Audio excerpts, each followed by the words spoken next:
বছর থাকার প্ল্যান করেছিল, অত্যাচার জুলুম নির্যাতন করে 41 মিনিট থাকতে পারে নাই। 41 সাল পর্যন্ত থাকার প্ল্যান করে কয় মিনিট পারে নাই। আজকে নতুন করে শফিকুল ইসলাম মাসুদ যদি আবার জোর জুলুম অত্যাচার নির্যাতন করে, আমরা যদি বলি আমরা 20 বছর 5 বছর 10 বছর ক্ষমতায় থাকবো, আমি পরিষ্কার বলি শফিকুল ইসলাম মাসুদ যদি অন্যায় করে 5 বছর না 5 মিনিটও বাংলাদেশে টিকতে পারবেন না। আপনি আমাদের সামনে পরিষ্কার উদাহরণ, দেশের জনগণের ভালোবাসার শক্তির চেয়ে বড় কোনো শক্তি আর হতে পারে না। সুতরাং জনগণের ভালোবাসা পাওয়ার জন্য শহীদ শরীফ ওসমান হাদির উপরে যখন ময়লা পানি ফালানো হয়েছে, তখন এই কথা যখন বলেছে আমার প্রতি যে জুলুম করবে, অন্যায় করবে, আমি তার প্রতি ইনসাফ করার চেষ্টা করব। আজ আমরা এখানে যারা আছি, আমার ঢাকাবাসী, আমার সম্মানিত বাউফলবাসী, আমরা ইনশাআল্লাহ বাউফলে এমন একটা সমাজ, এমন একটা মানবিক বাউফল নির্মাণ করতে চাই, যেই বাউফলে আমাদেরকে যে অত্যাচার করবে তার ব্যাপারেও আমরা ইনসাফ করার চেষ্টা করব। আমরা চাইলে এই প্রত্যেকটা অত্যাচার নির্যাতনের জবাব আমরা দিতে পারতাম, আমরা ধৈর্য ধরেছি, গালাগালির পরিবর্তে আমরা গলাগলির নীতি অবলম্বন করেছি। আমাদেরকে যে অত্যাচার করেছে আমরা তার সাথে কথা বলেছি, শেষ পর্যন্ত সে দুঃখ প্রকাশ করেছে, বহু লোক ক্ষমা চেয়েছে। আমরা বলেছি ক্ষমা 1 বার 2 বার 3 বার করা যাবে, কিন্তু সাধারণ মানুষের গায়ে যদি অত্যাচার নির্মমতা দেখানো হয়, তাহলে শফিকুল ইসলাম মাসুদ ধরে নেবে কোন মুরব্বী বা কোনো ব্যক্তির গায়ে হামলা করার আগে ওই হামলাটা শফিকুল ইসলাম মাসুদের পিঠে পড়তে হবে। সুতরাং আমার প্রিয় বাউফলবাসী শুধু নয়, আমার প্রিয় বাউফলবাসী আমার পিঠের সমান। ওনাদের গায়ে কোনো নির্যাতন হলে ওটা শফিকুল ইসলাম মাসুদের গায়ে আগে পড়বে।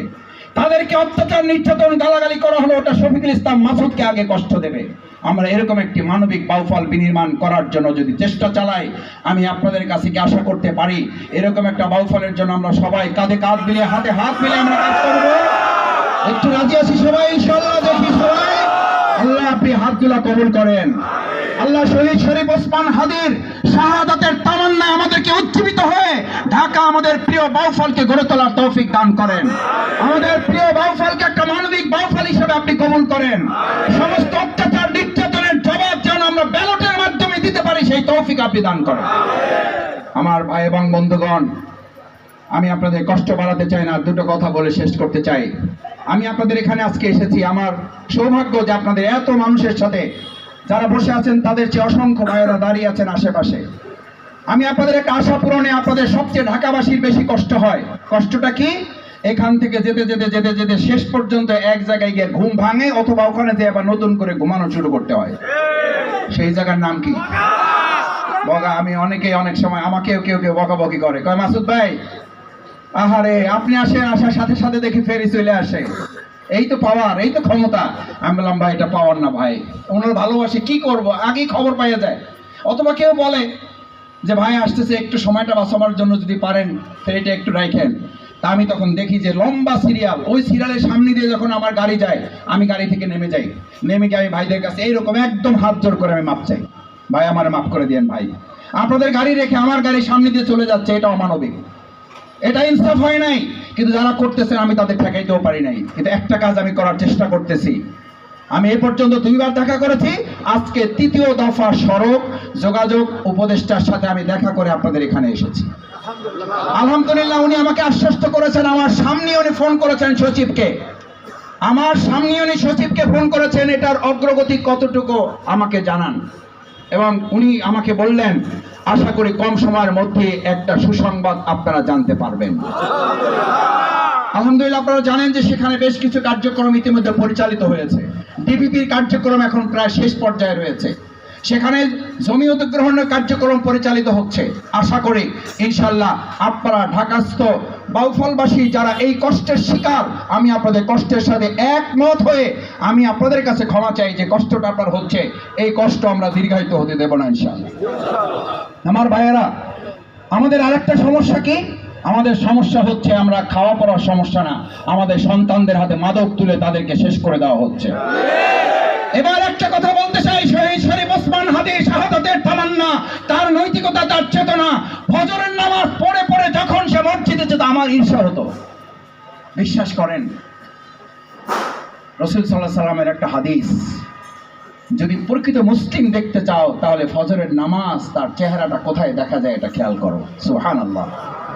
শহীদ শরীফ ওসমান হাদি তার বরকতময় ফজর নামে একটা প্রোগ্রাম ছিল। প্রোগ্রামের নাম কি? বরকতময় ফজর। এটা সাধারণ মুসলমান এটা পালন করতে পারে না। এই জামানায় বলা হয় আল্লাহর ওলি দেখতে চাইলে কে নফল রোজা রাখে, নফল মানে সাদাকা করে, এটা বড় কথা নয়। শীতের মধ্যে কে উঠে ফজরের নামাজ মসজিদে গিয়ে পড়ে, দেখো সে হচ্ছে আল্লাহর প্রকৃত ওলি। বরকতময় ফজরে শহীদ শরীফ ওসমান হাদি মসজিদগুলোতে লিফলেট বিতরণের কর্মসূচি, তার ভোট চাওয়ার সবচেয়ে গুরুত্বপূর্ণ মাধ্যম হাতিয়ার ছিল ফজরের নামাজ শেষ করেই মসজিদের দরজায় সে দাঁড়িয়ে যেত। আল্লাহু আকবার। আমার দেখে আমার ঈর্ষা হতো, আমি শফিকুল ইসলাম মাসুদ, আমি তো পারি না, রাতে 1টা 2টায় ঘুমিয়ে যাই, ফজরের পরে আমার মন চায় একটু রেস্ট নেই। আর এই ছেলেটা আমি শুনেছি, আমি দেখেছি, তার পরিবারের সাথে আমার যতটুকু কথা হয়েছে, সে রাতে 10টা 11টা 12টা 1টায় ফিরতো, এসে নিজে রান্না করতো, কোনো কোনো ক্ষেত্রে নিজে রান্না করতো, রান্না করে নিজে খাইতো, কর্মীদের খাওয়াইতো, এরপরে গভীর রাতে ঘুমতো, আবার ফজরের নামাজ একটা টার্গেট করতো মসজিদে গিয়ে পড়ে, সেখান থেকে বরকতময় ফজরের কর্মসূচি দিয়ে তারপর সে জনগণের কাছে দেশ জাতি গঠনে সে ভূমিকা পালনের আহ্বান জানাতো।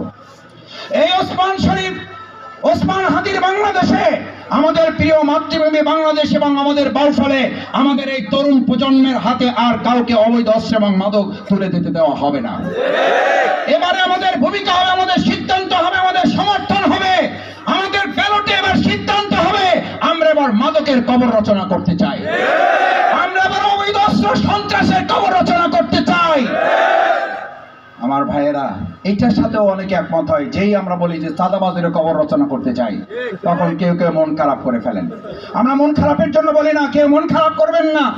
আমি তো বলি যে আপনি কি চাঁদা দিতে চান, আপনি কি চাঁদা নিতে চান? কয় ভাই নিতেও চাই না, দিতেও চাই না। তাহলে আপনি মন খারাপ করেন কেন? কেন মন খারাপ করেন? কারণ চাঁদা তো হচ্ছে ভিক্ষার চেয়ে নিকৃষ্ট।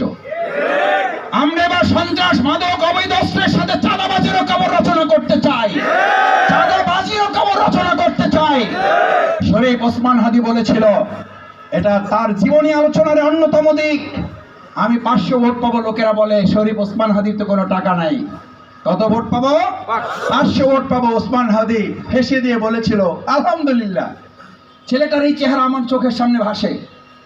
আলহামদুলিল্লাহ, টাকা ছাড়া 500 ভোট পাওয়া যাবে, এটা বিরাট ব্যাপার। টাকা ছাড়া ঢাকা 8 আসনে 500 ভোট পাবো আমি, আলহামদুলিল্লাহ, বিরাট ব্যাপার। এটা আমার বিজয়। কারণ সাদা তুলে আমার কাউকে টাকা দিয়ে ভোট কিনতে হবে না, আমার মানুষের অন্তর জয় করে 500 ভোটই হবে আগামী দিনের বিজয়ের নিশানা। আমরা পরিষ্কার বলতে চাই, ঢাকা এবং বাউফলে আমরা ভোট কিনে চাঁদা তুলে চাঁদা নিয়ে কাউকে আমরা পরাস্ত কিংবা বিজয়ী করব না। আমরা চাঁদা মুক্ত বাউফল করার জন্য এবার সুন্দর একটা বাউফল বিনির্মাণে আমরা হাত জাগাতে চাই। আল্লাহ আমাদের কবুল করুন। সবশেষ, আমার সম্মানিত ভাই এবং বন্ধুগণ, এখানে আপনারা সবাই আছেন। আমাদের এই সুন্দর বাংলাদেশ বিনির্মাণে আপনারা সবসময় বলতেন আমাদের ঢাকা ঠিক হইলে গোটা দেশ ঠিক হয়ে যাবে। ঢাকায় আন্দোলন ঠিক হলে আমাকে বাউফল থেকে বলতো, পটুয়াখালী থেকে, বরিশাল থেকে বলতো, কয় যে মাসুদ ভাই ঢাকা গরম করতে হবে, না হলে এলাকা গরম হবে না। এবার আমি আপনাদের কাছে বলতে চাই, বাউফল জিতবে, কিন্তু ঢাকা তার আগে জিতেইতে হবে। ঢাকা জিতলে জিতবে বাংলাদেশ।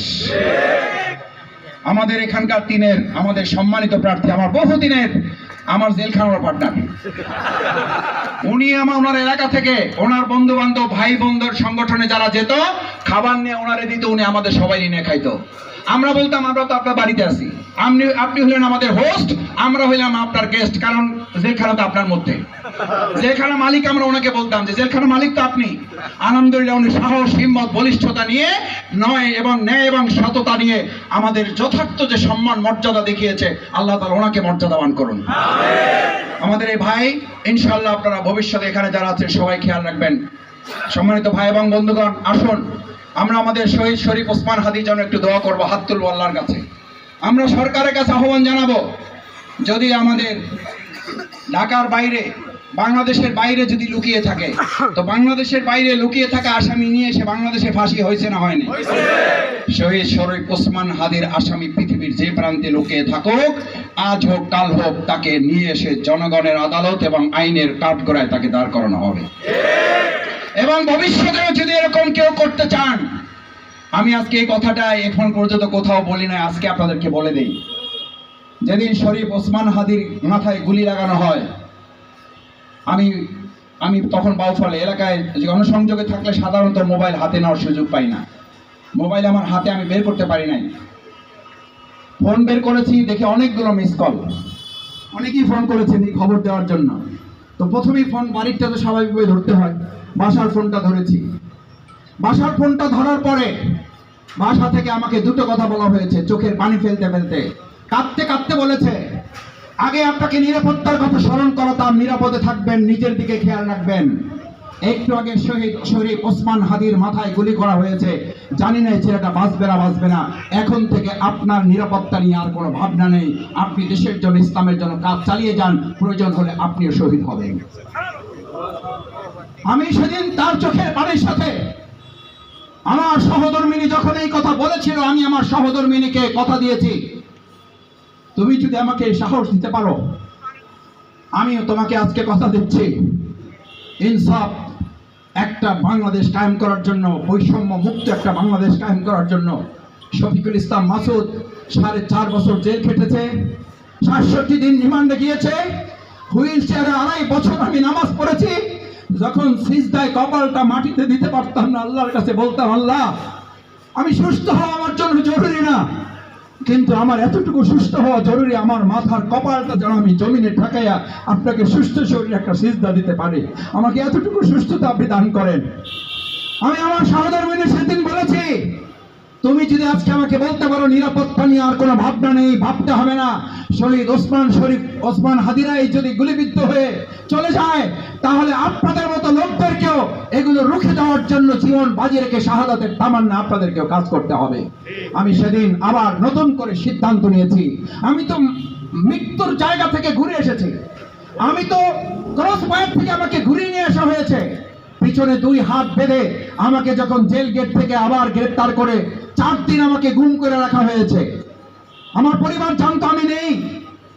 সেই শফিকুল ইসলাম মাসুদের জীবন নিয়ে ভাবনার কিছু থাকার কথা নয়, থাকতে পারে না। আমি আমার বাউফলবাসীকে বলেছি, আমার আপনাদের কাছে দেওয়ার কিছু নেই, শুধু আমি এতটুকু বলবো যে আমি 17 বছর আপনাদের আন্দোলন অধিকার আদায়ের জন্য শেষ পর্যন্ত আমার 4র্থ সন্তান, আমার স্ত্রী বড় আশা করে তার নাম রেখেছিল রাজশাহী বিশ্ববিদ্যালয়ে শহীদ শরীফ নোমানী। সেই নোমানীর নামের সাথে নাম মিলে রেখে বলেছিল আমাদের এই সন্তানটা শরীফ নোমানী হবে। আল্লাহ তাআলা তাকে দিয়ে গিয়েছিলেন। র্যাবের তৎকালীন কতিপয় দুষ্ট চক্র আমার স্ত্রীকে গ্রেফতার করে অন্যায়ভাবে আমার গর্ভে থাকা সন্তানকে পৃথিবীতে আসার পর তারা তাকে হত্যা করে ফেলেছে। আমার এই শহীদ সন্তান, আমি তাকে সামনে রেখে আপনাদেরকে কথা দিচ্ছি, আমার জীবনের যতটুকু সময় আছে ইসলাম, প্রিয় মাতৃভূমি বাংলাদেশ এবং আমার প্রিয় বাউফলের জন্য আমার জীবনকে আমি উৎসর্গ করে দিতে চাই। আমি আপনাদের সাথে থাকতে চাই। আমি ইসলাম এবং দেশ এবং জনগণের অধিকার আদায়ের আন্দোলনে ভূমিকা পালন করতে চাই। আমরা প্রত্যেকে প্রকৃত অর্থে একজন শহীদ ওসমান হাদি হিসাবে এই বাংলাদেশে নতুন করে যদি আমার মানুষের কাছে যেতে পারি, তাহলে একটা ইনসাফের বাংলাদেশ তৈরি হবে। আসুন সেই ইনসাফের বাংলাদেশ বিনির্মাণের জন্য আমাদের প্রিয় মাতৃভূমি বাংলাদেশকে আধিপত্য মুক্ত করা হয়েছে, আধিপত্য মুক্ত একটা সুন্দর স্বাধীন রাষ্ট্র হবে, এখানে যেন আর কোনো মুখ্যমন্ত্রী তৈরি না হয়। মনে আছে আপনাদের যে মুখ্যমন্ত্রী তৈরি করা হয়েছিল আমাদের বাংলাদেশে, এই মুখ্যমন্ত্রী যেন এখানে আর তৈরি না হয়, সেজন্য আসুন আমরা সুন্দর একটা বাংলাদেশ বিনির্মাণে আমাদের এই প্রিয় ঢাকা 3 আসন এবং আপনাদের প্রিয় বাউফলে আপনারা যাবেন, কথা বলবেন, পরিবারকে সালাম দিবেন, আত্মীয় স্বজনকে বলবেন, শহীদ শরীফ ওসমান হাদির স্বপ্নের বাউফল না করা পর্যন্ত আমরা ক্ষান্ত হব না।